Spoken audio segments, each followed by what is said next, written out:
Salut l'équipe. Hier soir, un joueur dans la Lune a remis les pieds sur la Terre plate. Dans un même temps, un autre joueur s'est lui envolé pour aller décrocher la Lune. Hier soir donc, Dirk Nowitzki a rejoint les hauteurs de l'American Airlines Arena pour veiller indéfiniment sur ce qui est devenu sa franchise. 21 ans pour le pire, mais surtout le meilleur. 21 ans de totale fidélité. Et oui, ce n'est pas demain que Tristan Thompson aura son maillot retiré.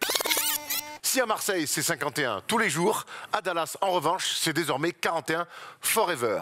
L'Allemand inconnu, arrivé il y a 24 ans, a su conquérir toute une ville. Comme quoi, on peut être allemand et savoir conquérir sans haine ni violence. Et dans son immense œuvre, le grand Dutchman a même œuvré pour l'amitié toujours fragile franco-allemande en offrant une bague de champion à deux de nos Frenchies à grande classe. Pourtant, tout ne fut pas si simple. Jeté par les Bucks comme du n'importe quoi, raillé par les Américains lors de sa première saison, Dirk Nowitzki a finalement marché sur la Ligue, a même fait pleurer LeBron un début d'été 2011 pour ainsi devenir l'un des meilleurs postes 4 de l'histoire. Souvent imité, jamais égalé, sauf quand Steph attaque sur moi à la Hoops Factory, mais ça compte pas vraiment. Dirk Nowitzki est aussi fort que humble, et c'est peut-être ça, son plus grand talent.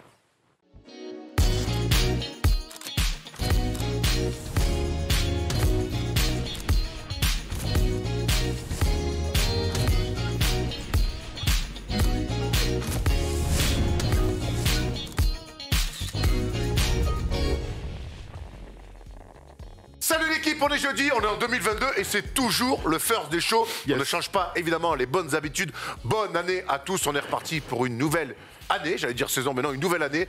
Avec vous, on va se régaler autour de notre émission phare, celle qui nous tient à cœur, et les autres on les aime bien, mais ça, le first des shows, c'est un peu notre bébé. Bref, bonne année à vous tous. Et pour commencer l'année en beauté, j'ai mon duo d'amoureux, Thomas Dufan, Stephen Brun. What's up, guys? Bonsoir, bonsoir. Happy New Year, Happy New Year's, guys. Happy New Year, les guys. Comment ça va? En pleine forme. Alors Thomas, je sais que ça va, mais toi, Oui, alors, moi, ça va super. Tu reviens de Chicago, Illinois, United States.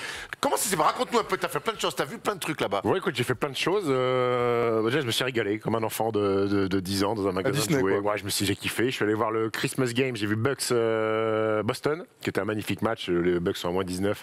Ça revient à la fin. J'ai adoré la salle des Bucks, qui est neuve, qui était en 2018, je crois, le Pfizer Forum. Et puis, c'est une ville, tu vois, petite ville. Tu sens l'ambiance familiale, toute la ville derrière l'équipe. Les mecs, ils se retournent, ils te checkent alors qu'ils ne connaissent pas. Mec, on a gagné, ils te checkent. Mec, je me suis régalé. J'ai vu Giannis Antetokounmpo en live. Mutant, gros. Mutant. J'ai rarement vu un mec dominer, une domination physique comme ça. J'ai adoré Jrue Holiday. Quel joueur, gros. Défensivement exceptionnel. Bobby Portis qui en fait des caisses. Mon gars, il touche un ballon, gros, il va checker le public, il en fait des caisses. Bref, je me suis... Est-ce que les gens aiment bien aussi? Oui, exactement. Je me suis régalé. Après, je suis allé au United Center. J'ai vu Chicago, Indiana. Et là, c'est une autre atmosphère. La salle est plus grande. Il y a 22 ou 23 000 au United Center. C'est un peu plus impersonnel. Mais bon, tu rentres, t'as la statue de Jojo, t'as les banderoles. J'ai vu un Bulls Indiana. J'ai vu un Zach LaVine. Qu'est-ce qu'il est beau, gros. T'es impressionné? C'était son match de retour après blessure, après Covid. Pas très grand. Pas très grand, gros. Fin. Qu'est-ce que t'appelles pas très grand? En 91, quoi. Ah oui, j'allais dire un 94, gros. Gros, quand ils sont alignés comme ça, tu te dis, mais c'est qui lui? Mec, par contre, échauffement, il a mis des tomards de ouf. Et qu'est-ce qu'il est beau à avoir joué, gros. Son jumper, là, ouais, il est magnifique. T'as vu des Rosanne aussi, du coup? J'ai vu des barres de Et Rosanne. la différence entre les deux sur le flow, parce que lui aussi, il doit être beau à avoir joué. Zach LaVine a plus de flow quand il joue, gros. Son tir est pur, gros, il est magnifique. Après, Il a travaillé parce que son tir de début de carrière, il est pas ouf. Hein. Il mettait pas dedans, mais il a toujours été. Là, il est magnifique. Il jump, il a un premier pas, gros, vitesse exceptionnelle quand il part, il bat les mecs comme ça, il finit. Démarre de Rosanne, tu sens le mec. Tu sens le bon teammate, gros. Tu sens le bon teammate, un peu frustré par l'arbitrage. Après, il met 2 gros paniers, il a la rage. J'ai détesté Sabonis. Oh, frère, je crois qu'il a même pris une insulte, je crois. Oh non. En français, j'espère. En français, ouais. J'ai détesté cette équipe. Il n'a pas de vie, catastrophique. C'est un peu la saison, ça peut arriver. Tout le monde va être tradé. Mais Miles Turner, Kata, il a cassé 4 fois le cercle à 3 points. Bref, j'ai détesté cette équipe. C'est une mauvaise soirée pour eux. C'est une mauvaise saison plutôt, plutôt que mauvaise soirée. Puis je me suis fait le 1er janvier à 11h du mat, un petit match NCAA, Marquette Creighton. T'as eu un vrai scénario en plus. Double prolongation, Marquette qui joue dans la salle des Bucks. à l'année. Là aussi, je me suis régalé. Il y avait des petits prospects. À Creighton, ils ont un blanc, on dirait Brook Lopez, au 2,16 m. Il a mis 6 comptes, 22 points, des bonnes mains, post-up, up and under. Il m'a régalé. Et ce qui est fou, c'est que le match s'est terminé à 13h30 et les Bucks jouaient à 17h30 dans la même salle. Donc en 2 heures, ils ont changé le parquet. Autant te dire que tu fais ça à la Meilleraie, gros. Tu fais un match le matin pour changer le parquet, gros. Il faut le jouer la semaine d'après.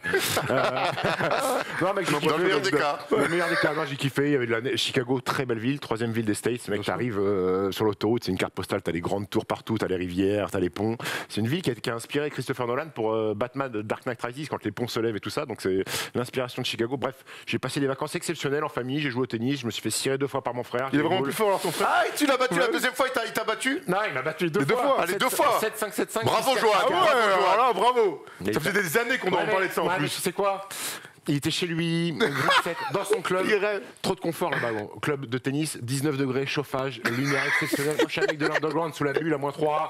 Moi, j'ai besoin d'être à la dure. Mais il va venir jouer à la maison. Ça Tu vas surtout venir te reprendre la confiance à la House Factory avec nous et nous fournir un petit peu. Exactement. Mais on est chaud en ce moment. Méfie-toi, on s'est raffûté et tout. Sois prêt. Hein. Bah si, sois prêt, gros. Qu'est-ce que tu veux que je te dise? Le mot réaffûté soit prêt dans la bouche d'Erwan. Réathlétiser si tu préfères. Enfin, j'arrive à courir, quoi. En fait, c'est ça que je voulais dire. Bref, vacances magnifiques. Bravo. Bah, écoute, on est ravis pour toi. On a pu suivre ça sur Instagram et sur les réseaux sociaux. On a même posté des. J'étais comme Tu ça. fais 8 mètres, c'est normal, gros. T'es La sérieux? cheerleader, elle dansait. J'avais des bonnes passes pas trop loin. J'étais comme ça. Elle m'a fait une passe. Elle m'a pointé du doigt. Elle m'a lancé comme ça. Good catch, Steph. Bon, Tu veux pas signer et l'offrir à Liam comme ça, quand ce sera grand, il j'ai serait donné content. à Noam. Ah bah c'est bien aussi à Noam. Voilà. Très bien. T'es bien. Putain, nous on se faisait chier avec ces histoires de Covid, là il a de la chance lui. Ouais, j'ai eu peur de ce que t'allais dire. Non, j'ai rien dit d'autre. Ouais, bah écoute, on n'a pas passé effectivement les mêmes vacances, même si on adore rentrer à Marseille dans le sud où en plus j'ai eu de la pluie. Donc tu vois, tu m'as. Ah bah oui, j'ai eu de la pluie et quand je suis parti, il y a eu du soleil. Des fois, je me pose des questions sur. C'est vrai. sur... T'as pu venir avec moi, hein. Franchement à Biarritz, il faisait 20 degrés à Noël. Ah, me chauffe pas sur Biarritz. Là, tu ne maîtrises pas encore à Biarritz. Apparemment on est dans le récap aujourd'hui, je me Bon, non, régale. d'accord, autant pour moi. Allez, on va aller, parce qu'il y a beaucoup d'actu, messieurs, c'est NBA. clair. En plus, on va parler d'un de tes gars, de ton gars favori, ton joueur préféré, c'est Dirk Nowitzki. Ça sera dans les news, parce qu'on va voir un petit peu le programme de cette émission. Il y a pas mal de news. On va revenir sur ce qui s'est passé hier, notamment à Dallas, qui a certes détruit les Warriors dans un match finalement qui n'avait aucun intérêt. Mais surtout, il y a eu cette cérémonie autour de Dirk Nowitzki qui a vu son maillot s'élever dans les hauteurs de l'American Airlines Arena. Et ça, c'est pas rien. Donc, ça sera dans les news. Il y en aura d'autres, vous allez voir. On fera un débat, parce que, oui, le maillot de Nowitzki est monté dans les cieux. Mais alors, Kyrie Irving, lui, est revenu sur les parquets. Et ça nous donne forcément lieu à débat. On a envie de se poser plein de questions. Il a fait un retour plutôt réussi. Maintenant, on va se poser des questions sur ces Nets dans le jeu. Qu'est-ce qui va se passer? Quelle est la suite? Parce que quand même, sur ce début de saison, même s'ils sont deuxièmes, il y a des choses à dire. On ira sur des bons cas sociaux dans le focus. On va pas parler de toi, Steph, on va parler des Houston Rockets. Ouais, et qui est Secpa. Il y a un film Secpa qui sort d'ailleurs. On va pas en parler s'il te Produit s'arrange. par Voilà, on va pas trop en parler. Mais en tout cas, Les Rockets pourraient avoir une scène dedans. en tout cas, il aurait ou même un film, même une suite en tout cas. Donc, on parlera des Houston Rockets qui ont gagné hier au buzzer à Washington, mais ça n'enlève pas tous les soucis internes du moment. Et on finira évidemment avec le premier quiz de l'année que j'espère évidemment, comme chaque fois, gagner. Et on espère surtout être meilleur sur les quiz en 2022. Tout à fait. Faut dire que la fin 2021 n'a pas été très bonne. On a fait le tour, les garçons. Ouais. On va faire maintenant des annonces avant d'aller dans les news. Vous le savez, pendant les vacances de Noël, on a lancé une application qui s'appelle MCS Basket by First Team. Alors là, on parle souvent de NBA, mais là, si vous aimez le basket et le basket européen surtout, on est là pour vous régaler. Vous savez, vous allez maintenant sur l'application, sur l'App Store, vous pouvez vous abonner, mcsbasket.tv, MCS Basket sur les téléphones, les télévisions sur le Chromecast, et on vous propose entre 8 et 10 matchs par semaine, Thomas. Absolument, et on a de la chance parce que les affiches sont superbes. Hier, j'ai eu la chance de commenter l'énorme match en Italie entre l'Olympia Milano et la Virtus Bologne. C'était un match extraordinaire en prolongation. Bellinelli a mis 34 avec un tir pour égaliser. C'est en replay d'ailleurs sur l'application, je vous conseille d'aller le voir. Ce soir, Erwan commente de l'Eurocup. Il y a Bursaspor qui affronte Valence, le Valence de Louis Laberry. Donc on espère que Loulou va être très bon. Et puis ce week-end, honnêtement, il y a un énorme programme. Ça commence samedi soir avec un Fener Bursaspor, encore une fois. Et dimanche, alors là, le dimanche, la programmation est complètement ouf. Erwan, tu as la chance de commenter le Barça Manresa de Sylvain Francisco. Avec la Rookies. Avec Thomas Larokis, absolument, il va commenter avec toi. Moi, je vais faire Milan-Dertona, donc ça va être très cool. Il y a un match en Israël, Hapoel Holon, Hapoel Tel Aviv. Et ils vont jouer avec maillot. Les deux équipes sont toutes nues. Ouais, ils vont jouer avec des maillots quand même ou ils vont jouer à poil. Et le dernier match, c'est entre Badalone et le Real Madrid. Donc voilà, c'est un énorme programme. Ça va être superbe à suivre. On vous conseille vraiment de nous rejoindre dans cette aventure. Tous ceux qui ont déjà commencé se régalent sur le chat en direct. On a la chance de discuter. Steph, on fait pas de favoritisme, mais le Badalone, Real Madrid et Manresa Barça, c'est des énormes affiches du championnat. Ouais, surtout le Badalone Real Madrid, Badalone qui joue très bien au basket, pas de superstar, même si Ante Tomic est sur la fin, c'est le gros nom de cette équipe, Pau Ribas. Ils ont un petit Slovaque qui est très bon aussi, ça joue bien au basket, et Real Madrid qui a récupéré un peu des forces vives. Hurtel est revenu, Garçon tous les Français sont revenus. Vincent Poirier est revenu. Fabien, il est revenu. Fabien était bon cette semaine.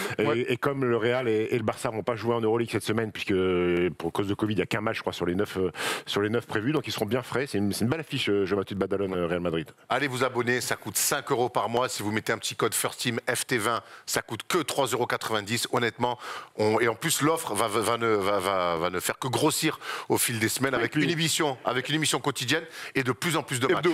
Hebdo. Et puis les gens, je vois des gens dire ça m'intéresse pas la NBA. Attention parce que il y a des garçons que vous allez voir en Espagne, en Italie, que vous allez retrouver en NBA dans quelques années. Donc comme ça, vous allez avoir quelques billes, savoir comment ils jouent au basket. Absolument. Et puis suivez les Français. Évidemment. Les Français qu'on voit dans les fenêtres internationales et puis aussi dans les grandes compétitions l'été. C'est aussi en Europe qu'ils performent. Ouais. Et puis voir un beau match de basket, c'est le meilleur truc du monde. Donc que ce soit en NBA ou en Europe, n'hésitez pas à nous rejoindre. On le dira jamais assez. Avec une petite pensée pour Nando De Colo qui s'est fait opérer du poignet et qu'on espère qu'il revienne vite. Fin de saison. Ouais, avant la fin de saison, qu'il puisse faire au moins le dernier run de playoff et voir de Euroleague. Avec le Final Four. De Colo et Vezeli. Ça fait c'est sévère. Hein. Pas cadeau. Ouais, pas cadeau.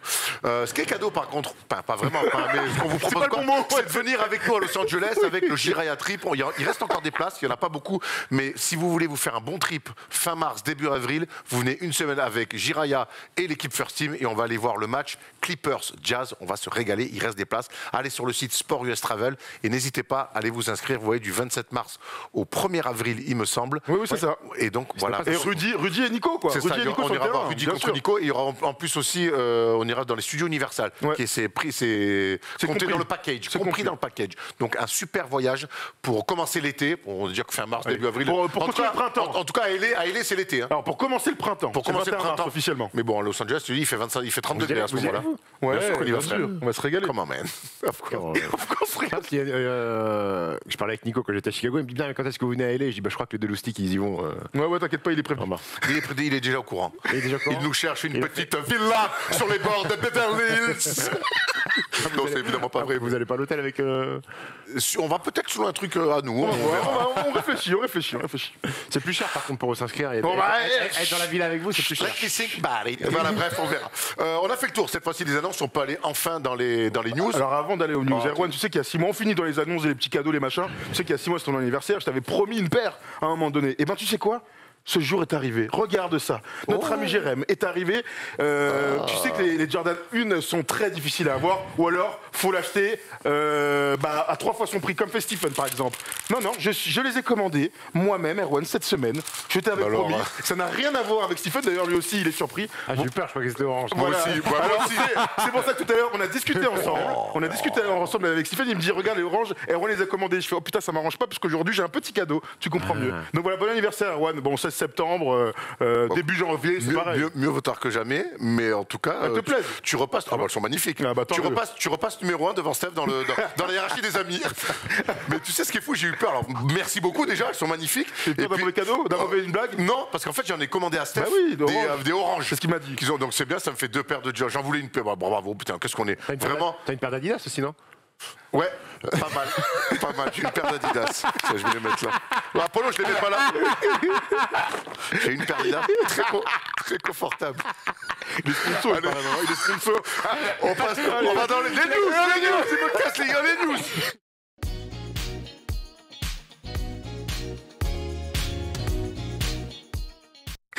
Alors oui, pardon, on a fait une demi-heure sur cette intro, mais on avait plein de choses à raconter, il y avait des cadeaux, voilà. C'est aussi ça la First Team. On est aussi là pour s'éclater, et c'est pour ça que vous nous aimez et qu'on vous aime. Allez, la première news, on va quand même parler basket. Steph, je vais avoir ton avis là-dessus. C'est le retour d'Axel Toupane en France au Paris Basketball. c'est un vrai coup pour le Paris Basketball, c'est une vraie bonne nouvelle pour le basket français et pour l'équipe de France. Oui, Axel qui a mis fin à sa saison, à sa demande en G-League avec le Santa Cruz, l'équipe de G-League des Warriors. Écoute, il voulait... Je pense que c'est un retour sur Paris pour aussi l'après-basket. On sait qu'Axel est entrepreneur, il a pas mal de business à droite à gauche et qu'il anticipe déjà son après-carrière. Donc je pense qu'être à Paris pour lui, c'est une bonne chose. Pour l'équipe de Paris Basket, c'est une énorme recrue. C'est une équipe qui défend pas un cachou et on sait qu'Axel est un défenseur plutôt solide, donc ça va leur faire du bien. Même en attaque, Axel est avec Santa Cruz, je crois qu'il était à 19 points par match de moyenne. Donc voilà, c'est une bonne nouvelle pour le basket français, c'est une bonne nouvelle pour les fenêtres parce qu'il sera disponible. Maintenant, je comprends pas trop ce choix en fait, je vois ta tête.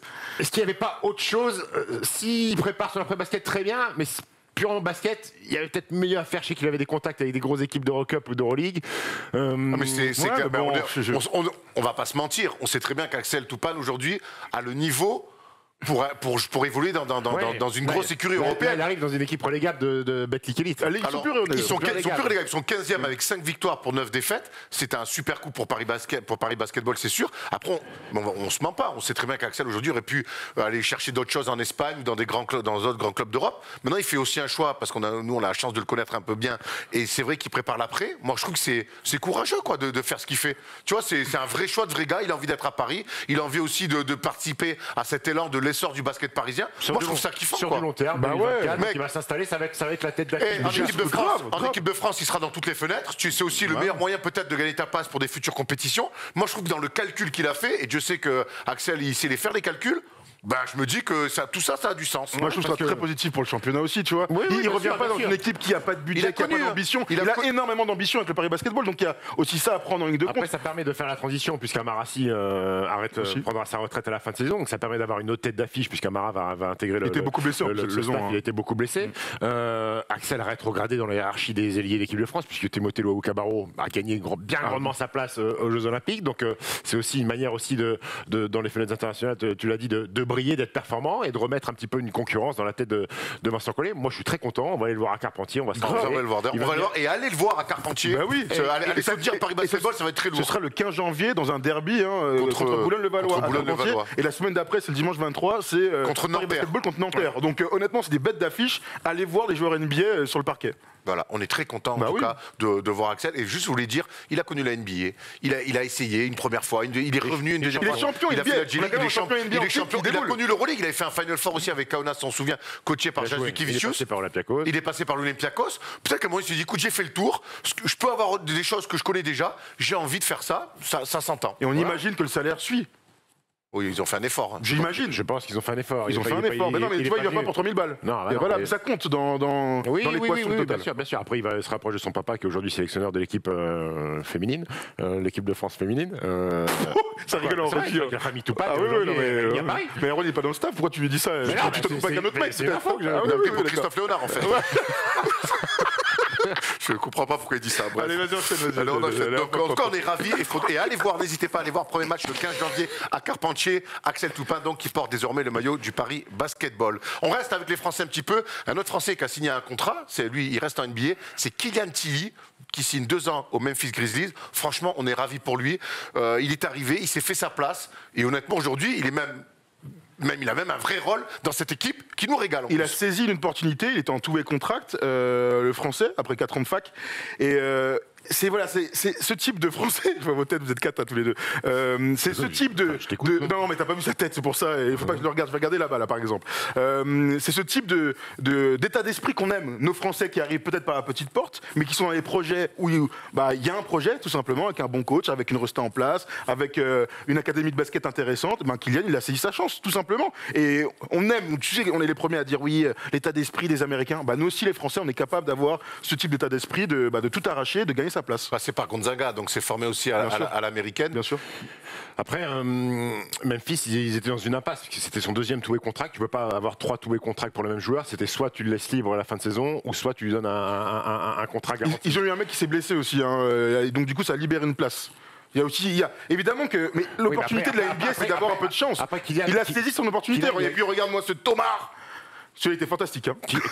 Sur Jalen Smith. Ouais. On parlait d'opportunités, comme Timothée Cabarro l'avait fait à l'époque de Brooklyn, quand il y avait plein de blessés, il avait gagné sa place. C'est le cas pour Kylian Tilly. Ils ont pété, Xavier Tillman était out, Dylan Brooks est out, donc il a eu des minutes et il a montré à son coach qu'il était rentable et qu'il était performant. On le sent vraiment intégré dans l'équipe. Écoute, c'est une très bonne nouvelle pour Kylian Tilly, qui lui aussi a des ambitions équipe de France, Kylian Tilly, puisque toute sa famille a porté le dans maillot tous les d'équipe de sports France. différents. Mais... Exactement. Ouais. Et, Il joue un peu 3 d'ailleurs. Hein. Bah, il a été dans le 5. Hein, mais... Ouais, mais tu vois, c'est marrant. Ouais. Moi, je l'imaginais pas trop. Quoi. Ouais, mais après, c'est dans le système autour de Jamorant où il lui laisse beaucoup l'axe du panier. Ils mettent des grands, ils mettent 2 postes 4 ouais, avec Jared Jackson. Sportif, hein, belle réussite, ouais. D'ailleurs, quand ils étaient enfants, ils dormaient dans des Tilly superposés. Ouais, Oh, tu l'as sorti 65 ouais, fois. Elle rigole toujours. J'ai une autre version.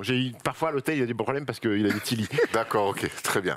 Et il est chatouilleux. Tilly. Oui, d'accord. En tout cas, c'est une famille de sportifs avec une vraie réussite. Parce que moi, vacances, on fait un beach volley, ok. On fait un basket, ouais, c'est sympa. Parce que moi, souvent, on disait, mais les abotrettes, ils sont sportifs. Enfin bon, il y a sportif et sportif hein, quand tu vois les Chili. Donc, bravo. Kim qui joue à Rhodes dans le championnat grec. Tout à fait. Ouais, bravo, qui était passé ici par UTA, la fac d'UTA, lui. Hein, Exactement. Voilà, et l'Olympiakos aussi. Bref, puisqu'on y est. On enchaîne avec ton gars, mon gars. Ton gars, ton gars Dirk. Ton gars Dirk, hier soir à Dallas, l'émotion était présente. Ça se passait pas sur le parquet, mais ça se passait au-dessus de l'American Airlines Arena. Les Dallas Mavericks ont retiré le 41 mythique de Dirk Nowitzki. Tom, forcément, ça met des émotions. Des mecs qui sont en NBA, qui ont fait 98, 2019, c'est des gens qui ont bercé notre enfance. Ouais, absolument. On peut être nostalgique hein, de la fin d'une époque, mais là, hier soir, dans le Texas, c'était surtout le moment d'honorer le plus grand joueur de l'histoire de la franchise, qui a apporté ce titre incroyable à Mark Cuban et à toute la région, à toute la ville. Moi, j'ai adoré parce que dans ce moment-là, il invite tous les champions 2011. Donc, Ian Maimi était dans la salle, Tony l'a accompagné pour féliciter l'un de ses potes. Rodrigue n'a pas pu y aller parce qu'il est en pleine saison. Absolument, Rodrigue est en Turquie, donc il ne peut pas y aller, mais sinon il était invité. Voilà, c'est l'humilité de Dirk, on ne cesse de le dire, sa drôlerie aussi, qu'on a découvert au fil du temps. Il y avait son vieil entraîneur, Holger, comme ça, c'est ça, Holger. Hein. Son vieil entraîneur, je ne dirais pas son nom de famille parce qu'il est... Bastard. C'est qui ça? Paul Dirty Bastard. Non, c'est le rappeur du Wu-Tang. On va sur un hip-hop qui nous concerne. Ah ouais, voilà. Le Wu-Tang. Ah, Wu-Tang, ok, c'est bien sûr. C'est un membre du Wu-Tang. Après, ils sont 19 dans l'équipe. Il est décédé. Il y avait des chicots. Ah, ok. Très bien, ok, très bien. J'espère qu'il était dans la salle lui aussi. Enfin, ce qu'il en reste. Bah non. Donc voilà. Non, c'était le moment de l'émotion. De l'émotion hier soir, c'était fantastique. Ça représente quoi pour toi? Beaucoup de choses. C'est là, j'ai vraiment compris que c'était fini. Tu sais, quand t'es enfant, quand ton idole, tu dis peut-être qu'il va. Non, là, c'est fini. Il a tenté Jason Kidd de le faire revenir. Ouais. Mais il fait partie du staff, je crois. Oui, bien sûr. De l'organisation. Écoute, c'est un mec avec qui j'ai grandi, un mec avec qui j'ai rêvé, un mec avec qui j'ai fait des nuits blanches. Tu parlais d'humilité tout à l'heure dans ton édito. C'est vraiment le cas. Je crois. Il y a pas. C'est un mec qui fait l'unanimité. Il n'y a pas un mec qui déteste Dirk. Voilà, je suis amoureux de lui. Beaucoup copié, jamais égalé.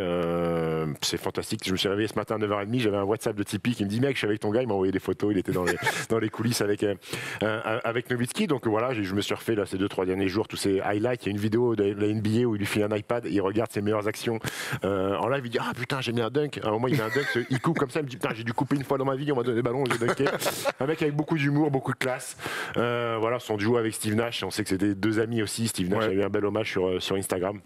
Écoute, voilà, c'est la fin d'une ère. J'espère que Luka Doncic pourra en ouvrir une autre, mais maintenant c'est vraiment le meilleur joueur de l'histoire de cette franchise et il pleure. Bah, moi aussi, tu m'as fait pleurer, mon grand. Voilà. Super, bravo, bel hommage. Bientôt dépassé par Yanis, mais sinon magnifique. Ouais, mais bon, c'est pas grave. Ça fait partie du jeu. Ça fait partie du jeu. Si on compte FIBA NBA, Yanis c'est très loin quand même. Ouais, mais c'est en cours. Ça sera un autre débat, mais c'est pas parce qu'on est dépassé dans l'histoire après par d'autres que ça enlève ce qu'on a réalisé. C'est important de le dire. Au contraire, ces mecs-là diront bravo. Oui, mais en tant que meilleur joueur européen de l'histoire. L'aura qu'il a eu sur la on en reparlera. Yanis a 19 en gros, donc on verra. Il a même pas 28 ans, frère. Donc, il a 25 ans, 26 ans. On revient, on enchaîne. Comment même Dirk a bouleversé des choses. Calme-toi. Il a bouleversé quoi? Le défenseur d'Orlando la dernière fois, quand tu lui as mis un coup d'épaule. D'accord, mais bon. On a vu jouer avec la Grèce, Yanis?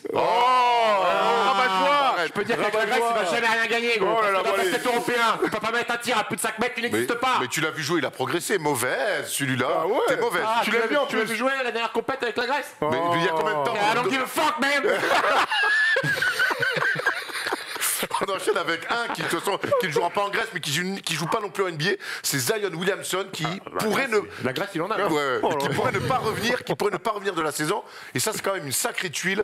Il poursuit sa rééducation à Portland, mais de plus en plus, le revoir cette année paraît hypothétique. Ouais, franchement, c'est relou cette histoire. Ouais, mais l'info est tombée là, on ne sait pas trop pourquoi. Donc il quitte la franchise des Pelicans pour aller à Portland continuer sa rééducation. On comprend pas trop ce qui arrive. On sait qu'il s'est fait opérer dans le plus grand secret cet été au pied. Il a enchaîné les rechutes, il n'arrive pas à se remettre. Et on peut imaginer que le poids qu'il a pris est dû à peut-être une déprime ou à une mauvaise alimentation, suivant les deux. Mais ce qui est sûr, c'est que le but premier, c'est avant de se remettre, c'est de perdre un peu de poids, parce que ce genre de blessure, le poids a un vrai impact justement sur les pieds. Moi, je suis à me demander, est-ce qu'on va le revoir sur le terrain? On verra. C'est tout ce que je souhaite, moi. Est-ce qu'on va revoir Zion Williamson sur le terrain à un moment donné? De toute façon, c'est physiologique, gros. Le corps, les articulations, surtout quand tu fais 1m98, ne sont pas faites pour supporter un mec qui a 1m20 de détente et qui fait 145 kg. C'est pas possible. C'est pas possible. Donc le corps, à un moment donné, te met une petite tape sur l'épaule. C'est pour ça que mon corps, il me dit non, tu sautes plus. Exactement. Ouais, donc, soit il fait quelque chose, ou soit ça sera un Greg Oden ou un mec dans ce genre-là. Et même s'il fait quelque chose, c'est même pas sûr que ça marche. C'est ça qui est terrible. On en est là. Bah écoute, on souhaite en tout cas ne plus revoir ces images là dramatiques où il est tout gros, le pauvre. C'est terrible, ouais, et on espère donc, on souhaite le meilleur à Zion, mais pour l'instant, ça se passe pour lui loin des parquets. Il y en a un qui est revenu pour le coup sur les parquets, qui a presque pris la vedette à Kyrie Irving, dont on va parler tout juste après dans le débat. C'est Lance Stephenson. Thomas, hier, il nous a régalé, le joueur de guitare. Ce matin, ça a été ma régalade. Je mets mon Indiana Brooklyn pour garder justement le retour de Kyrie. Le retour de Lance Stephenson, donc avec un tunnel contract, après avoir joué avec Atlanta, dans ce marasme NBA, il déboule, il joue 2 matchs anecdotiques avec les Pacers à l'extérieur. Il revient et il savait que il allait être porté par le public. On sait combien il a compté dans la grande époque des années 2010, aux côtés de Paul George. Il revient, standing ovation de malade. Il prend premier ballon, il joue meneur, une filoche à 3 points. On défend pas sur lui. Deuxième ballon, petit tir dans l'entre-deux. Hop, 5 points. Il reprend la balle, 7 points. Il tire encore à 2 points. Il met un lay-up, 9 points. Il remet un TGE à 3 points, 12 points. Donc ça, c'est ses 5 premiers ballons. Après, il dit quand même qu'il va faire une passe. Finalement, la balle lui revient, il tire. Bon, il manque, mais il n'empêche qu'il finit à 20 points ce premier quart-temps, avec un buzzer beater de ouf. C'est là où, tu vois, parfois, on parle du talent NBA, des opportunités, machin. Lance Stephenson, il est rincé depuis plusieurs années. Il s'est entraîné pendant 2 ans sans avoir sa chance. Il revient chez lui, à l'orgueil. Il nous sort une perf de ouf. Et moi, ça m'impressionne. Il finit à 30 points quand même. Ça m'impressionne, oui, c'est énorme. Mais ça me fait poser beaucoup de questions. Mais tu sais que j'en posais une ce matin, je vais te la poser. Est-ce que ça montre que la NBA finalement est peut-être trop ouverte aujourd'hui et que le niveau baisse, ou est-ce que ça montre que la NBA est une ligue de talent et sera toujours une ligue de talent? Moi j'ai du mal à comprendre quand un mec qui n'a pas joué depuis 2 ans arrive sur un terrain NBA et plante 30 points. À l'orgueil. Regarde les tirs. Il y a un mec dans la rue, le Valois, qui a beaucoup d'orgueil aussi. Si mais après, c'est Lance Stephenson. Oui, moi, c'est un mec qui a fait des choses. D'accord, le mec, il met 30 points, il n'a pas joué un match depuis 2 ans. Isaiah Thomas, il revient chez les Lakers, il met 16 ou 18 points. Mais c'est des grands. Là, tu parles Isaiah Thomas, je trouve que c'est un bon exemple. C'est des grands talents, ces mecs-là. C'est des grands talents de basket. Et là, on parle de tir ouvert, on parle de tir en rythme. Et c'est pour ça que je parle d'orgueil. Je pense que ces types-là, à l'orgueil, mais toi aussi à ta grande époque, vous êtes des gars, à un moment donné, si on te pique, t'es capable de mettre 15 points en 10 minutes parce que t'as le seum, tu vois. Si j'ai pas fait un match en 5-5 depuis 2 ans, tu me mets sur un terrain en Jeep Elite, en shape à 28 ans, je mets pas 30 points. Mais attends, il avait repris avec Atlanta, il joue depuis 1 mois au basket. C'est pas son premier match depuis 2 ans. Mais moi, je suis pas en train de dire que c'est un pack, Lance Stephenson. Il a montré par le passé que. Alors, j'ai quelques questions en tête. Donc pour toi, ces 30 points-là, ils valent rien. Alors qu'il est en professionnel. Vous savez, alors moi, ça vaut pas rien, mais je suis partagé entre la Ligue des talents, parce que c'est Lance Stephenson. Si n'oublions pas tout ce qu'il a fait, il sort pas de nulle part. Mais en même temps, moi, les mecs qui déboulent dans des effectifs, alors. Ça aide le fait qu'Indiana soit à la rue cette année et il en met 30 après la défense. Mais c'est pas la question là, on est d'accord. Le contexte, je l'entends. Greg Monroe, il fait un match, il fait 16 et 12, gros. Mais ouais, mais alors qu'en Euroleague, même plus ils en veulent en Euroleague. Ouais, mais l'Euroleague c'est difficile. Mais après, moi, ces types de joueurs-là, et c'est pour ça que je vous parle d'orgueil, ils ont tellement de talent que sur un match ils sont capables. Isaiah Thomas. Ce qui est dur en NBA, c'est de mettre 20 points tous les soirs. C'est d'être bon tous les soirs pendant 82 matchs. Et là, Lance Stephenson, on est tous sûrs qu'il va pas le faire. Kemba, quand il est joueur de la semaine, le gars est tellement talentueux. Si son corps le laisse tranquille, qu'il a des ballons, il va mettre sur une semaine 30 points par match. Il est capable. Le problème en NBA, c'est de tenir. Et là, on pense qu'il est pas capable. Mais voilà, moi, je préfère saluer le talent du mec et l'orgueil et le moment qu'ils ont passé dans la salle à Indiana hier, plutôt que de dire, franchement, la NBA, c'est devenu cata. Non, mais tu peux avoir les deux lectures pour moi. Hier, j'ai regardé le match ce matin, je me suis régalé. Il m'a régalé, il m'a mis du jus, je l'ai vu faire des gestes et tout. Tout ce que j'aimais de Lance Stephenson à l'époque, j'ai retrouvé ça. Et l'histoire, elle est belle. Mais il n'empêche que faut pas que tu n'es pas obligé d'être manichéen. Tu peux avoir différentes lectures. Et moi, j'ai le même questionnement aussi pour. Vous allez me dire, mais là, t'es fou, le mec est trop fort. Ok, il est trop fort. Kyrie Irving, il a pas joué depuis je sais pas combien de temps, il arrive, il met 22 wins. Alors attends, t'es en train de. Ouais, mais c'est pour donner un. C'est Kyrie Irving, le mec. Ok, d'accord. T'es en train d'anticiper un petit peu le débat. D'ailleurs, on a vu son début de match. Mais bref, on est en train de manger le débat parce que finalement, hier, l'événement de la soirée, c'était pas les 30 points de Lance Stephenson, c'était bien le retour de Kyrie Irving avec les Nets. On en parle tout de suite dans le débat. Est-ce que les Nets sont de nouveau les grands favoris de la saison ?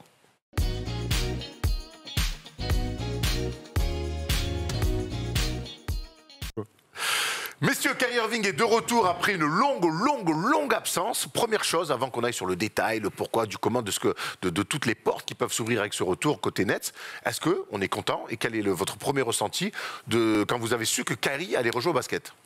Moi, je suis content. Je suis content. Moi, j'ai envie de voir des mecs forts jouer. Est-ce que vous pensiez, est-ce que vous avez eu peur plutôt ? Est-ce que vous avez eu peur qu'il ne joue pas de la saison ? Bah oui, forcément. Comme ça m'embête que Ben Simmons joue pas au basket. Moi, j'ai envie de voir les mecs sur le terrain. Et je vais parler d'un autre sport.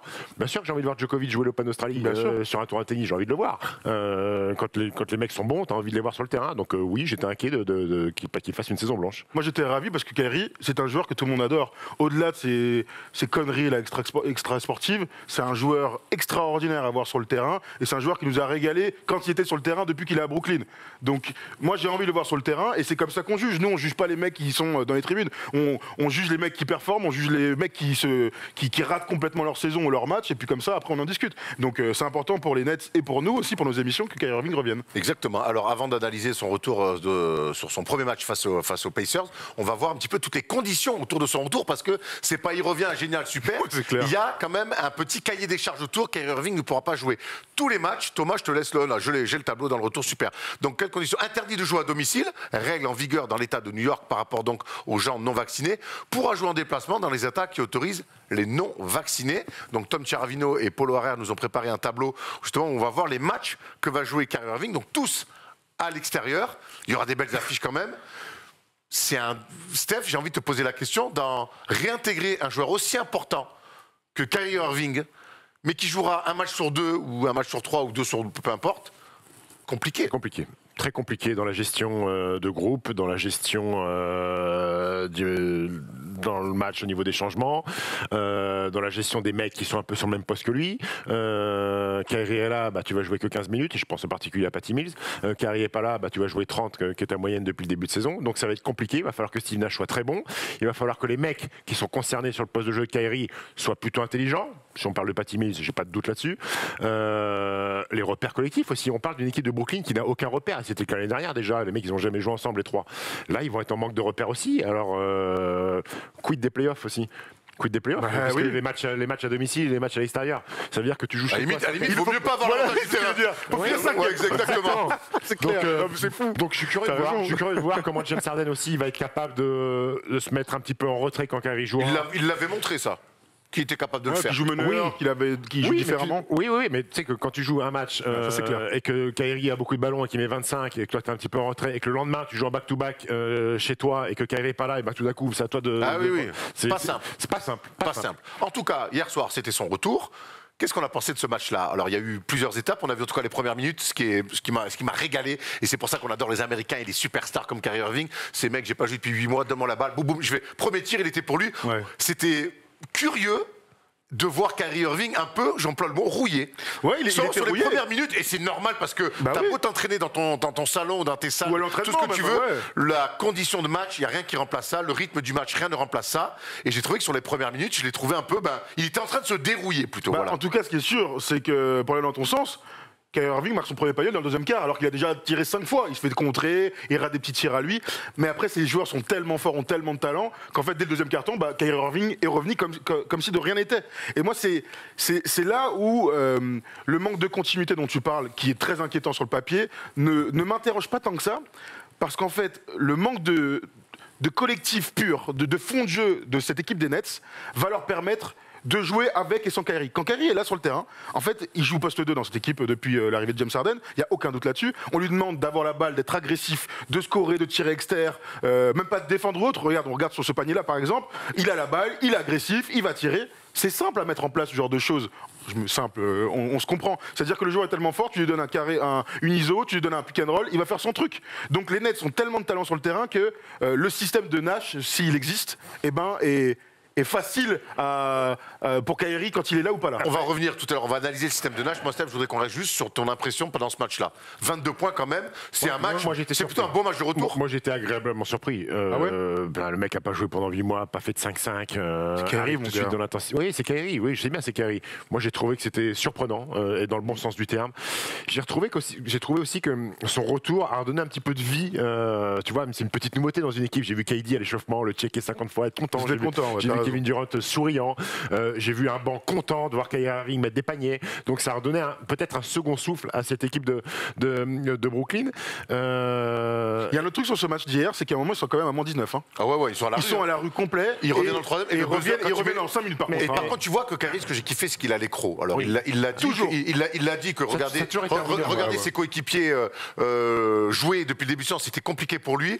Mais quand il met le buzzer à la fin du troisième quart-temps, tu sens que là, c'est mon retour. Moi, je veux gagner. Tu vois, et là, je suis d'accord que ils avaient peut-être besoin de ça un petit peu aussi, les Nets, d'amener un petit peu un second souffle. Mais moi, quand je regarde Brooklyn jouer, et tu me parlais de cohérence et d'automatisme, moi, j'ai vu les Bucks en live.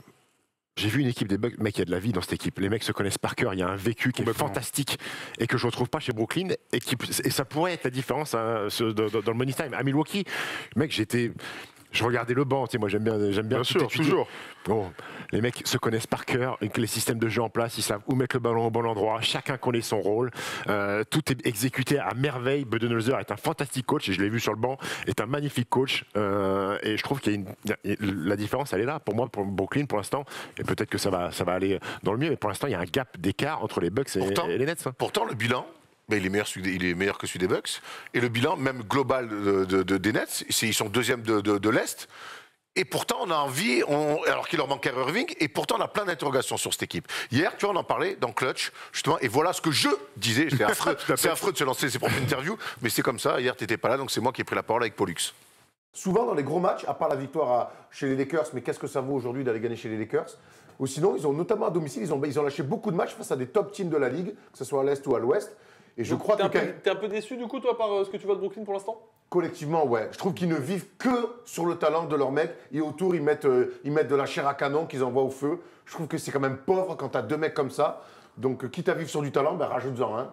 Voilà. Okay. Ouais. Moi, je trouve que c'est pour te rejoindre, Steph, dans ce que tu dis.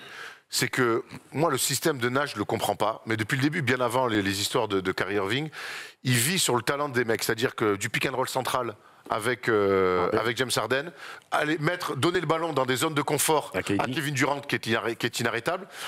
Mais alors même avec ce duo-là, tu vois, je pense que tu peux faire d'autres choses et être une top team NBA. Aujourd'hui, j'ai du mal à mettre cette équipe des Nets comme une top team NBA parce que justement, ça joue pas assez bien. Et le système est beaucoup trop simpliste. Ils ne vivent que sur du talent. Et c'est pour ça que pour moi, le retour de Kyrie Irving, tant mieux, vu que tu veux jouer en donnant la balle à des mecs, rajoute un Kyrie Irving, parce que sinon t'es dans la merde. Là, moi je suis désolé, mais vous tentez et on tente tous de juger les Brooklyn Nets comme une équipe normale. C'est pas normal d'avoir 3 top talents comme ça qui sont capables de monter la balle, driver, scorer, faire des passes. Il faut qu'on arrête de juger les Milwaukee Bucks, par exemple, comme l'équipe de Brooklyn. C'est-à-dire que pour que Giannis gagne un jour, il fallait bien l'entourer, il fallait un très bon coach, il fallait un bon système. Avec ces 3 mecs sur le terrain, qui sont 3 mecs qui sont capables de dribbler et de marquer en ISO sur chaque action, t'es pas obligé, d'après moi, de mettre un système hyper établi pour être champion un jour. Je ne vous dis pas qu'ils seront champions un jour, j'en sais rien. Je vous dis que vu le talent qu'il y a sur le terrain, ils seront sûrement peut-être défoncés à l'intérieur, parce qu'il y a un problème à l'intérieur. Non.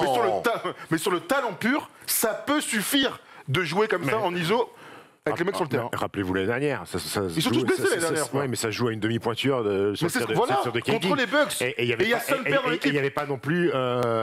c'était pas bac plus 3 le jeu de Brooklyn l'année dernière. Mais voilà, on est d'accord. Mais aujourd'hui, si tu proposes un basket Brooklyn est meilleur.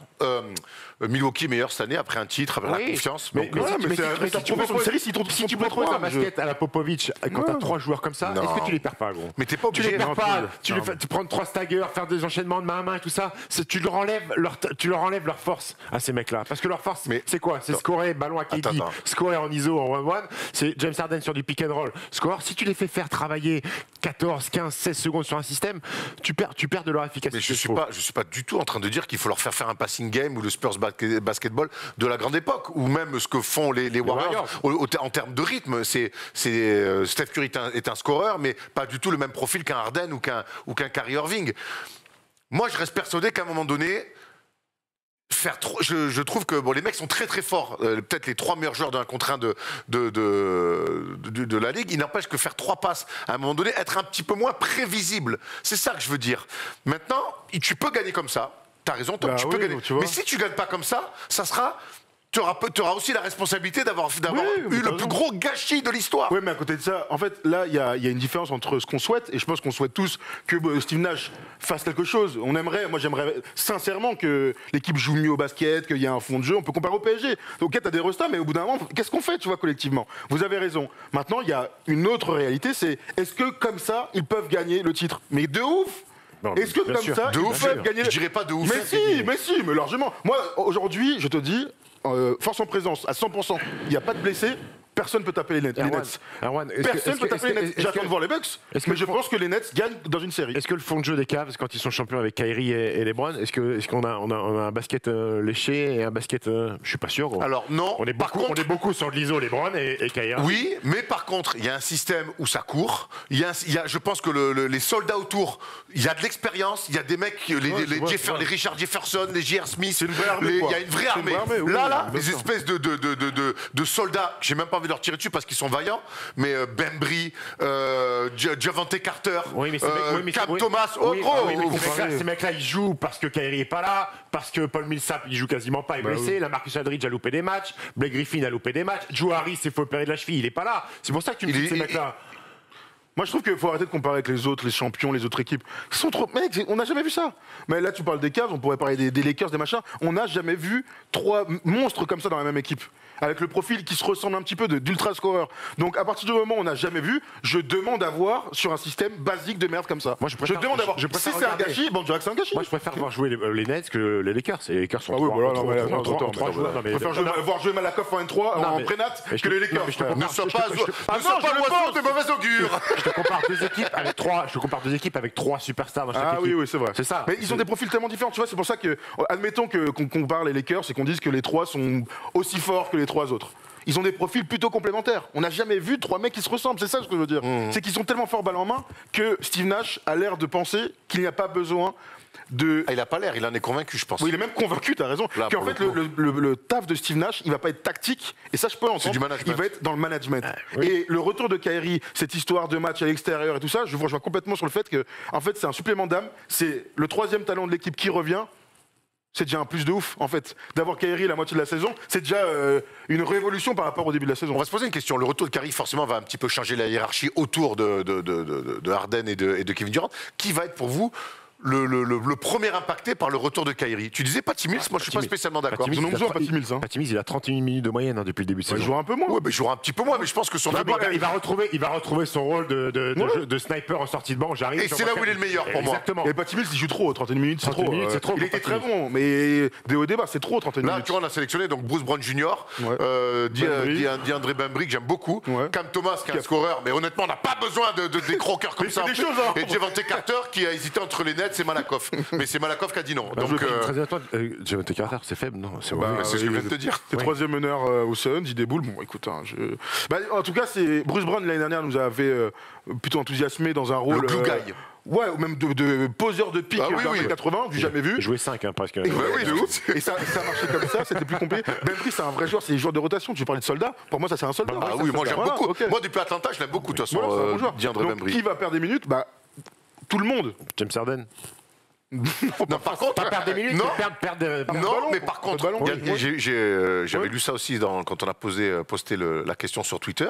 Ça va aussi permettre Kyrie Irving, peut-être sur des matchs extérieurs, de faire souffler Harden et ou Kevin Durant, qui bien sûr, pour bien l'instant sûr, depuis le début de saison, Bon, il est en mode. il leur tire sur la couenne, mon ami. Tu vois, hier encore une fois Indiana, bon ils sont obligés de s'employer, mais 41 minutes et 40 minutes pour Tonton. Ça fait beaucoup. Ouais. Ça aussi va peut-être aussi falloir les protéger en vue des playoffs. Exactement. Ça, c'est Sur les vrai. matchs à l'extérieur, pourquoi pas faire souffler, faire jouer moins. Et donner énormément de responsabilités. Parce que Kyrie Irving, il faut le remettre aussi dans un cycle d'enchaînement de saison matchs, NBA, d'enchaîner les matchs. Éviter les blessures. Exactement. Il a Donc, été blessé aussi. Kyrie Irving, il va falloir qu'il joue et qu'il emmagasine un peu de cardio, un peu d'automatisme. Donc je pense qu'on peut le tirer sur la couenne à Kyrie Irving en relâchant un petit peu les deux. Après, il reste des matchs à gagner pour éventuellement finir premier à l'Est. Mais j'ai l'impression que finalement le classement, S'en foutent. quand tu vois que Kyrie ne jouerait pas les matchs à domicile, finalement j'ai l'impression qu'eux, l'avantage du terrain, ça serait presque un désavantage qui est complètement. Bon, j'irai pas jusque-là. Oui, si ça perdure. Oui et non. Est-ce qu'on peut imaginer? Moi, j'ai des questions. Je sais pas si dans 2 mois, l'État de New York lève le machin. On va pas spéculer là-dessus. Aujourd'hui, le règlement c'est comme ça. Et j'ai l'impression de me dire finalement, vaut mieux qu'il joue au complet à l'extérieur que sans Kyrie au Barclays En Center. tout cas, Kyrie, je suis pas sûr qu'il aurait eu l'exemption pour aller à l'Open d'Australie comme Djoko. Pourtant, il est australien. Hein, et ils sont peut-être plus souples avec les Australiens. Du coup, la question de ce débat, c'était est-ce que les Nets redeviennent les grands favoris pour vous de la saison, Thomas? Oui, pour moi, ils sont grands favoris à l'Est. Parce que sur une série, je continue à penser que personne ne peut les taper. Maintenant, advienne qui pourra. Et en finale NBA, dans ce cas-là, pour moi, ils sont favoris, à fond. Sans Kyrie, c'était les Bucks. Avec le retour de Kyrie, je mettrais un petit avantage pour Brooklyn. Très bien, intéressant. Moi, je vais dire non pour l'instant. Alors, je vais évidemment attendre. Mais par contre, parce que je vois pour moi, leurs deux plus gros concurrents, c'est les Bucks. Et je vais même dire les Sixers qui sont en train de revenir très fort et j'espère qu'ils vont se bouger le cul avec Ben Simmons pour faire un trade et grossir cette équipe et leurs deux principaux concurrents, il y a Antetokounmpo, je vois pas un mec dans cette équipe-là qui peut défendre sur lui, et il y a Joel Embiid, et il n'y a pas un que mec pour défendre sur lui. Et ça. Ouais, mais en NBA, qui peut défendre sur Giannis et qui peut défendre sur Joel Embiid? Oui, mais au moins. Non, mais il n'y en a pas. Non, mais si, à Miami, tu mets Bam Adebayo, t'envoies Deadmon, t'envoies au moins de la viande. Là, ils ont personne à envoyer. Ils ont personne à envoyer. Ça veut dire que c'est-à-dire qu'Embiid ou Antetokounmpo, ils vont pas faire 25, 30 et 10. Et là, il y a moyen qu'ils fassent 45 de moyenne. Ils vont les détruire. C'est ce qu'il avait fait d'ailleurs contre les Nets. Voilà. Qui fait du taf à Phoenix. En tout cas, après, ils vont peut-être se réajuster. On sait que les équipes aussi, des fois, se réajustent par rapport à leurs concurrents directs. Mais moi, là où je suis inquiet pour les Nets, c'est que, oui, avec ces trois talents-là, mais personne pour défendre sur Embiid, personne pour défendre sur Antetokounmpo. T'as vu que les Bucks ont lâché de Marcus Cousins? J'ai vu. Ouais, t'es triste? C'est ça. Moi, ça me fait beaucoup de peine pour Demarcus cette fin de carrière. Tu sais que j'ai vu en live, qu'est-ce qu'il fait Pato et tout ça. Il y a des années-lumière de ce que c'était à Sacramento. Ah, bah oui, c'est sûr. Tu sais, je l'ai beaucoup taillé. Moi, j'ai beaucoup d'empathie en fait avec le temps parce que les mecs blessés, t'as de l'empathie pour eux. Bah là, mais par contre, il a montré sa faute. Il a montré. Jean-Michel, tout à fait. Il a montré que c'était un joueur NBA et on peut imaginer peut-être qu'il trouve une place dans un roster à l'orée des playoffs. Je suis persuadé qu'il peut dépanner. Il y a Lane Stephenson qui a mis 30 points à Cousins, s'il peut jouer dans NBA. On va pas revenir sur ce débat interminable. Et qui pense que c'est le niveau avant de Brooklyn. Je vous ai. C'est pas ce qu'il leur faut. Pour un défenseur. En tout cas, on t'envoie de la viande. C'est toujours mieux que ce qu'ils ont. Même si le Nico Claxton progresse, mais il est vraiment trop. Il est pas assez équipé. Avant de finir sur ce débat, on vous a demandé votre avis. Et comme d'habitude, Tom Calarino et Jérémy nous ont sorti 3 de vos déclats. Tom, n'hésite pas à les prendre. Aux blagues grivoises de notre ami. C'est Jason Real for Real qui nous dit, même vacciné, je sais pas pourquoi, les Nets, je ne les vois pas. Merci Tom. Je ne les vois pas gagner. Ils ont le meilleur effectif, mais ils dominent juste à l'Est, pas la NBA.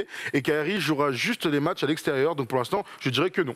Tout à fait bien. Tiens, on Jason for Real. Igoddo nous dit, non, Agodou j'imagine. Ils ne sont pas favoris cette année. Trop d'éléments à prendre en compte. Chicago, Miami et surtout les Bucks sont armés collectivement pour empêcher les Nets d'être le boss de l'Est cette année, encore plus que l'année dernière. KD cache les manques de l'équipe, mais ça ne suffit pas pour être champion NBA. Pour moi, le champion sera à l'Ouest. Après, j'aime bien l'idée de Chicago, mais Chicago, clairement, dans un bugne-à-bugne, là, sur le talent, et on adore ce que fait Chicago. Là, pour le coup, oui, effectivement, t'as pas besoin de faire 3 passes. Non. Sur le talent, j'ai peur que les Nets puissent marcher sur les Bulls. Il y a Armand qui nous dit oui. Irving en mode revanchard, après tout ce qui a pu être dit sur lui, ça c'est vrai, ça peut faire mal, il a raison. En tout cas, son talent offensif ne peut être que bénéfique à KD et Harden qui ont besoin de relais pour porter l'équipe. Ce sera important pour la forme de l'équipe en playoff, parce qu'il faut le répéter, le but c'est d'arriver à 100% en playoff, pas d'être premier. Arrive avec tous tes joueurs quatrième, c'est bête. Aujourd'hui, on s'en fout d'être premier de l'avantage du terrain. Arrive en forme avec tes gars. C'est la grande des priorités. Merci en tout cas de nous donner vos avis. Dites vos avis aussi dans les commentaires. Ça débat, ça échange toujours. Et on vous lit avec grand plaisir. Allez, sortez vos carnets de correspondance, messieurs, parce que je vais vous mettre des heures de colle. On va parler de bon cassos avec cette belle franchise, qui reste une belle franchise. Les Houston Rockets, c'est le feu là-bas en ce moment.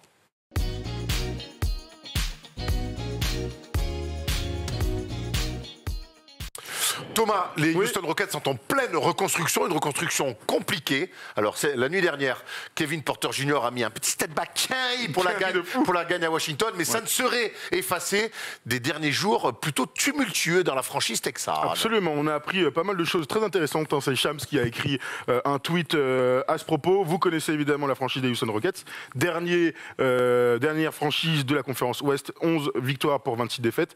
Eh bien, avec les jeunes talents, il se déplaçait du côté... il recevait les Denver Nuggets la semaine dernière.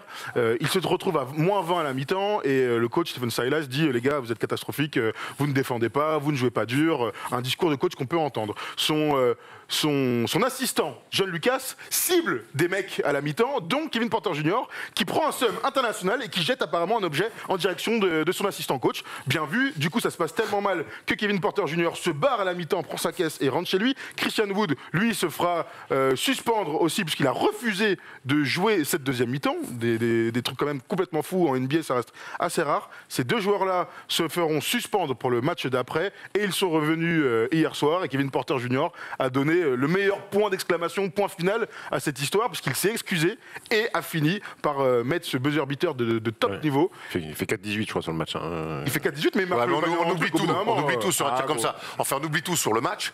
Il n'empêche, Steph, on sait que dans ce roster des Rockets, il y a un mec comme John Wall qui est un vétéran, All-Star, superstar, qui aujourd'hui n'est peut-être plus le joueur qu'il a été, mais en tout cas dans le vécu peut peut-être ramener des choses. Et aujourd'hui, on a l'impression que dans la reconstruction de cette équipe-là, on les laisse un petit peu seuls. Ces jeunes-là. Alors, il y a peut-être un coach qui est jeune aussi. Qui est jeune aussi. Il y a l'assistant coach John Lucas, qui lui, pour le coup, est un vieux de la vieille, qui avait coaché les Spurs, notamment au milieu des années 90. Mais on a l'impression qu'on les laisse en totale gestion. Ça manque d'anciens, ça manque de vétérans. Il y a Michel Augustin, là, DJ Augustin, qui doit être le plus vieux de cette équipe-là. Qui n'est pas non plus un leader. Non, mais ça manque de soutien, de mecs d'expérience. Mais surtout, Kevin Porter Jr., moi j'ai un vrai problème avec ce garçon. Suspendu à USC pour des problèmes de comportement, viré des Cavs pour des problèmes de comportement. Là, il se barre à la mi-temps et prend sa voiture. À un moment donné, t'as un passif, gros, t'as un casier. Donc, je vois pas comment tu peux construire une équipe autour d'un garçon comme ça, qui est trop instable et qui a fait trop de dégâts déjà par le passé. Et je suis surpris. Moi, je pensais vraiment qu'il allait se faire cut, Kevin Porter Jr. Je pensais que Christian Wood allait être suspendu. Ça a été le cas. Finalement, ils ont eu la même sanction. Un match, c'est pas beaucoup. Hein. Pas beaucoup. Le mec, il a pris sa caisse, il est parti. C'est fou. Donc, t'as déjà vécu des trucs comme ça, toi, à la mi-temps, des mecs qui se barrent ou qui refusent de jouer même. J'ai connu des mecs quand t'es à plus 20 et qui n'ont pas beaucoup joué et que le coach a mis 30 de la fin et lui dit rentre et il dit bah vas-y c'est bon je veux pas rentrer. Ça n'a rien à voir avec ça parce que lui il avait joué 21 minutes dans la fin mi-temps. Mais j'ai jamais vu un mec qui se barre à la mi-temps, qui prend sa voiture et qui va regarder la fin du match sur l'application. M16 Basket, abonnez-vous d'ailleurs. M16 Basket. Alors là je suis sur le cul quand j'ai vu cette histoire là mais... c'est difficile. Christian Wood, je suis surpris parce que je pensais pas que c'était un mec. Il est dramatique aussi. Hein. Il est dramatique dans l'attitude lui aussi. On rappelle qu'en novembre, il avait chialé après un match contre les Nuggets de ne pas avoir assez tiré. Toi, t'as un vrai problème contre les mecs qui chialent. Non, mais il avait chialé, il avait pleuré. Rien à voir avec chialer, il pleurait. Il s'était plaint de ne pas avoir assez touché la balle. Et qu'est-ce qu'il a fait le match d'après? Il a décidé de ne pas prendre un tir dans toute la première mi-temps contre les Warriors. Kobe l'a fait aussi. Ah, mais Kobe, c'est Boris l'avait fait, il l'avait expliqué aussi. Mais parce que son coach n'arrêtait pas de l'emmerder dès qu'il prenait un tir. Ouais. C'était Bobcat. C'était Silas, le père. Qui a fait ça? Non, c'était Babac l'a fait. C'était Babac à Phoenix et c'était avec. Ah bon? Byron Scott, il n'a pas coaché Byron Scott les Suns. Je sais pas, il lui disait arrête de passer ou je sais pas. C'est un coach aux Suns, je me souviens plus qui, mais je suis sûr que dans les commentaires vous l'avez, vous allez nous le dire. Et il lui dit c'est ça, et il lui dit arrête de shooter Nana, et à Moudaoui, il fait il prend un tir grand ouvert, un truc, et le ricain, le coach ricain donc fait du zèle, il fait tu veux plus que je tire? No problème. Et il a refusé. Et il y a un match, il a refusé tous les tirs. Et vous vous souvenez, ça me fait penser, Babac, vous vous souvenez une fois, il a un dunk, il y a un ralenti, il va au dunk, et au dernier moment, il prend un gars, il rate la balle, je pense, il fait la passe, bon, heureusement, il marque, et tout le monde mettait ça en truc. Faut peut-être tirer à un moment donné, cher Boris Jo. En tout cas, pour revenir à Houston, même John Wall en tant qu'ancien, est-ce que John Wall est un vrai... Il n'a aucun impact, je pense. Quand tu joues pas, c'est trop dur d'avoir un impact. Alors t'es coach. Les mecs qui sont en roue libre, gros. Les mecs qui sont en roue libre, Stephen Silas, je sais pas s'il a encore un gros... Je me pose une question par rapport à Kevin Porter Jr. Tu disais tout à l'heure que tu avais un problème avec lui et ça se comprend quand tu as un aussi gros casier. On comprend le talent du joueur, c'est un véritable potentiel de NBA. Est-ce que lorsque tu es coach dans une organisation, GM ou autre. Terry Porter. Ah, c'était Terry Porter. C'était le coach des Suns qui avait rendu fou Boris. Ok. Les porteurs, ils font beaucoup de zèle, gros. Ouais, apparemment. Est-ce que t'es pas en droit de prendre le risque de justement d'avoir un joueur très risqué, très instable dans la tête au vu de son talent? Moi j'ai la sensation que Houston fait ce choix-là, ça a été plutôt réussi. Est-ce qu'il est assez fort pour ça? Il a un talent de ouf. T'as vu les stats, ou? Ouais, mais non, mais attends, l'équipe elle est rincée. Non, mais Tom, Dans une équipe princée, cette question, est-ce que reconstruire, parce que là ils sont vraiment au niveau zéro les Rockets, est-ce que reconstruire avec des mecs qui ont un talent supérieur certes, mais qui sont, mais ça se voit pas non plus dans les stats, de fous, mais qui sont des cassos et des mecs très durs en tout cas à gérer? C'est une question à se poser. C'est une question à se poser, c'est ce que je vous dis. Je préfère la reconstruction d'Orlando ou de Détroit. On verra au terme, les gars, parce que là, ça sert à rien de dire ça. Quitte à pas gagner un match et reconstruire, fais-le avec des mecs au moins qui sont un peu plus posés sur le terrain. Tu dors mieux la nuit, ça c'est sûr. Et puis quand tu vas asseoir ton autorité, Stephen Silas, mec, tu suspends pas un mec qui s'est barré à la mi-temps. Tu fais comme Thomas Tuchel avec Lukaku. Tu rentres chez toi, tu fais les excuses vidéo et tu te mets à genoux. Et tu prends 500 000 aussi, hein? Oui. Tu prends 500 000 apparemment. Stephen Silas, gros, quel message tu renvoies aux autres gars de l'équipe? Le mec se barre à la mi-temps, tu veux pas rentrer. C'est un peu le reproche. Suspension et tu J'imagine reviens. qu'il s'est excusé devant tout le monde et tout. Oui, d'accord, mais c'est aussi un peu les reproches qu'on faisait à Stephen Silas. Souvenez-vous qu'il avait été nommé coach alors qu'il y avait encore Westbrook et James Harden qui étaient au Rockets. C'est une autre époque. Mais c'est vrai que, alors je remets pas en cause ses compétences, mais par contre, il ne dégage pas non plus une grande autorité. Il y a des coachs comme ça qui, Obradovic, t'as pas besoin de le connaître. Moi, je vais prendre ma daronne qui a jamais vu Obradovic, je lui fais regarder 5 minutes de Obradovic qui coach, elle va dire, oh, il est autoritaire celui-là, tu vois. Je paierais cher pour voir le mec qui se barre à la mi-temps avec Obradovic. Stephen Silas, il a des choses juste à faire, bonnes pour la franchise. C'est comme ça qu'on construit une culture. Comment même? La responsabilité, c'est capital. Tout le monde doit savoir ce qui est ou non acceptable et apprendre de ça. Bon, on dirait vraiment le discours d'un CPE d'un collège qui est dépassé et qui attend la retraite tranquillement. Et on en connaît, Et on en connaît. Le pauvre, il a eu une enfance difficile. On va quand même l'encourager avec tout ça. Vous oubliez l'humain, ça se trouve qu'ils sont très potes. Très bien. Mais c'est vrai que nous, dans Super Sim, on est beaucoup trop dans l'humain. C'est un peu notre problème. Comme Sergio est toujours là. Ouais. Pour en attester d'ailleurs. Ouais, c'est exactement. Bref, en tout cas, moi, cette équipe on a l'impression qu'ils attendent plus que jamais le premier pic de la saison prochaine et que j'ai du mal, même s'ils ont gagné à Washington, j'ai quand même du mal à voir le coach rester, voir des mecs, ou même Christian Wood rester. Ils ont Eric Gordon, qu'on parle d'ancien, mais Eric Gordon non plus, c'est pas un mec. C'est pas des leaders, c'est pas des leaders par la parole en tout cas. Exactement. Bref, Eric Gordon, il est là pour mettre des pantons, lui, c'est tout ce qui. Bon courage donc à tous les fans et il y en a des Rockets, et notamment à Tom Servino qui vit d'ailleurs, qui nous parle plus des Rockets. Ouais, il nous a saoulés pendant 3 ans sur les Rockets. Quand il y avait Harden, là on n'entend plus parler. Il parle plus de l'Olympique Lyonnais, il parle plus de Houston Rockets. Et quand Paqueta va arriver au PSG, il ne parlera plus de l'Olympique Lyonnais non plus.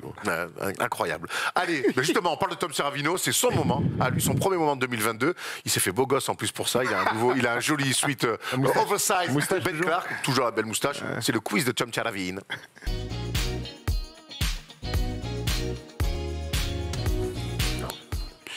Allez, qui dit fin d'émission dit quiz, et qui dit nouvelle année dit meilleurs vœux, messieurs. Oh là, il est mignon celui-là.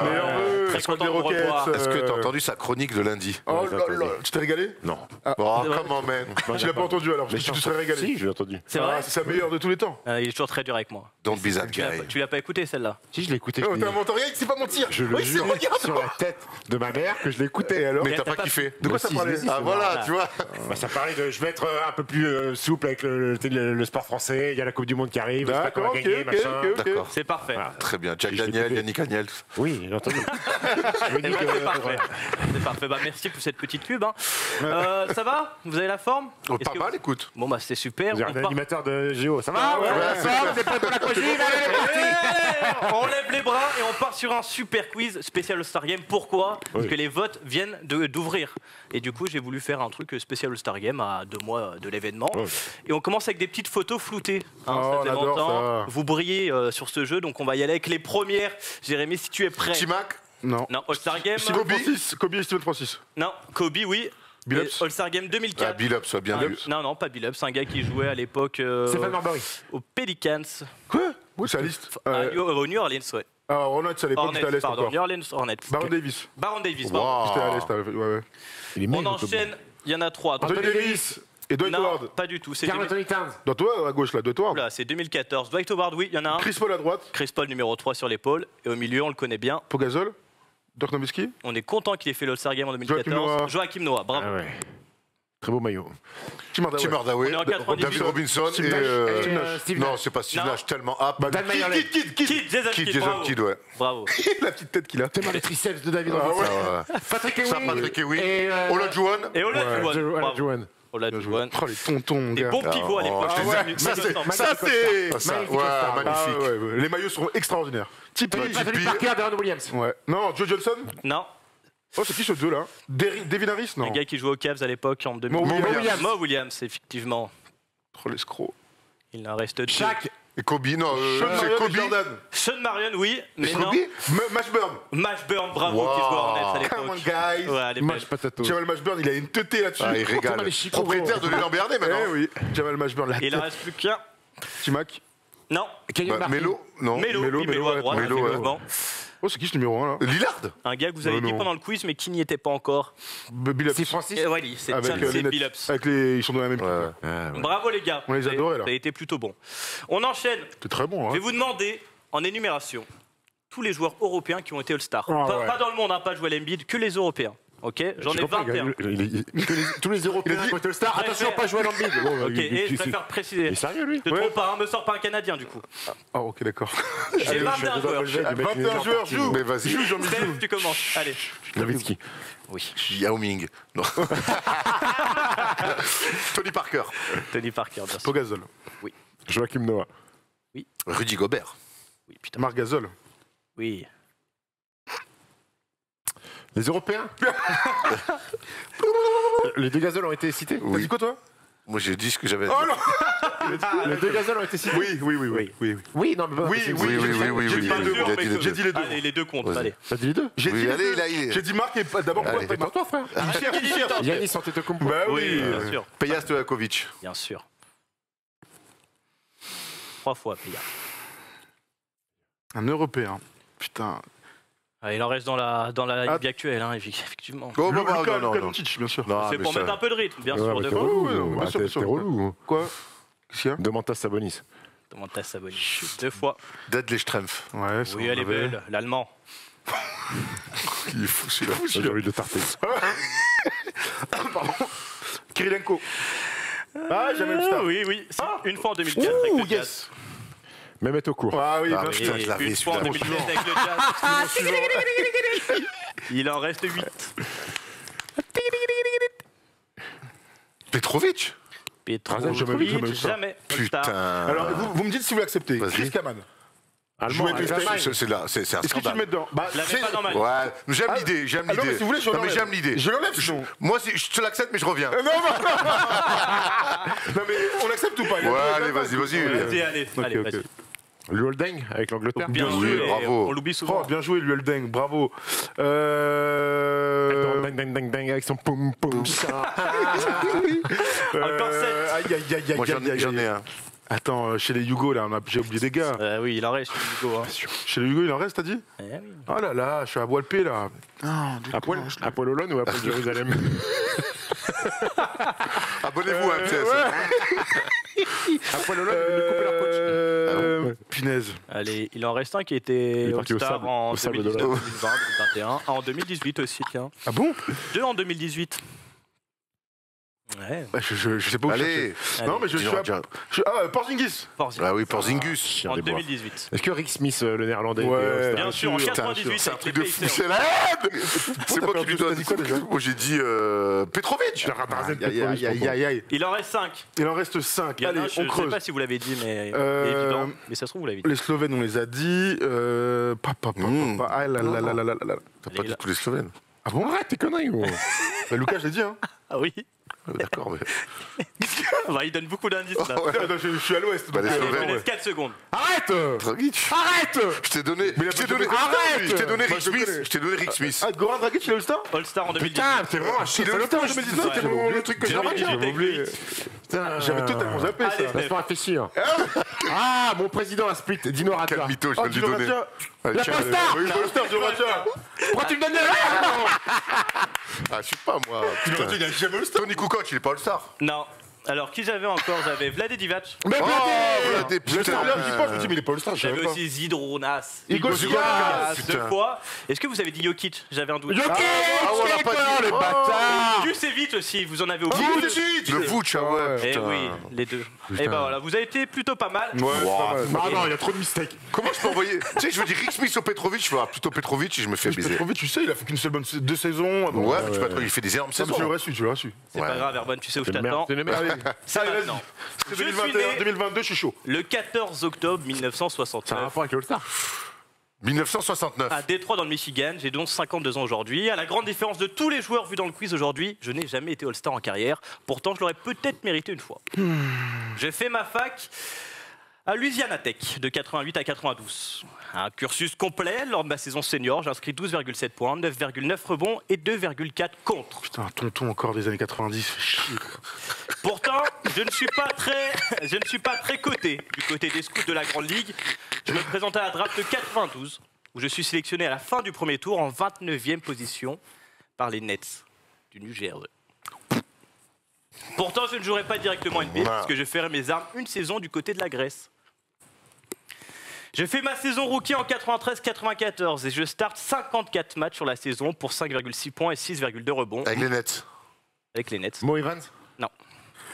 Doucement, les noms. Trop tôt. Je participerai d'ailleurs au Rising Star Challenge, qui aurait pu être une belle promesse pour mon futur, mais non. Durant mes 3 saisons avec les Nets, je prendrai sans cesse de l'importance dans l'effectif. Je starte 63 fois lors de ma saison sophomore, avant de starter tous les matchs en 95-96 pour 11 points et 7 rebonds. Je ne jouerai qu'une fois les playoffs lors de ma saison rookie en 94, éliminé par les Knicks. Mais ce n'est pas grave, car le plus important, c'est que je me suis fait un petit nom dans la ligue. C'est pourquoi le Heat vient me chercher. Ronnie Sakali. Je rejoins une team qui avait joué les playoffs la saison passée grâce à son duo, Morning Hardaway. Hardaway, oh, le bâtard. Hardaway, excusez-moi.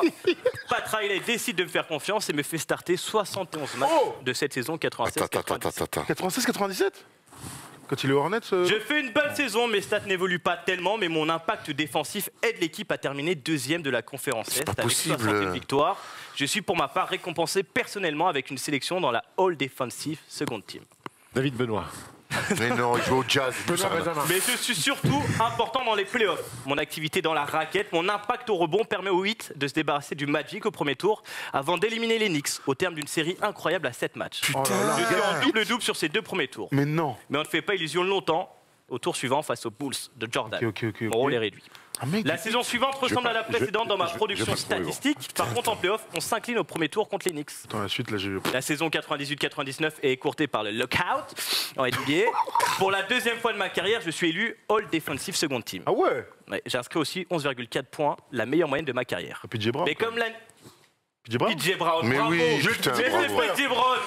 Bravo. Mais oui, Comme les PJ derniers, on se Brown. fait éliminer Depuis par ça, les Ah, Knicks. bien dit, mais oui. Mais Et oui. bref, je le voyais ailleurs. Et ben oui, il décide la saison suivante de casser les Yes, équipes. let's go Je me 2022, souviens, son année. bravo Tom, je me souviens tellement pas de PJ Brown au Au Nets. Nets. Et ben il part au Hornets En fait, tu juste sais, après. j'avais un doute parce que je pensais que c'était un haut choix de bien draft. Non, PJ il- Brown, bah, il- pas il du tout. était très, Bravo. très la famille, Donc ça. après, Très bien, après avec PJ. Boston et tout, bravo. Voilà, Boston. Bravo, très bon, Ah ouais, très super, bon qui bravo. suis-je. Super. Bravo Thomas. Ah, je suis Bravo, content. Thomas, elle est belle, la Fair and première. square. Ah ouais, Fair and square. J'ai trouvé la fève, je suis content là. Ah, je suis prêt pour la suite. Parfait messieurs, c'était un super premier First des shows, il y en aura encore plein, tu reviens nous voir bientôt.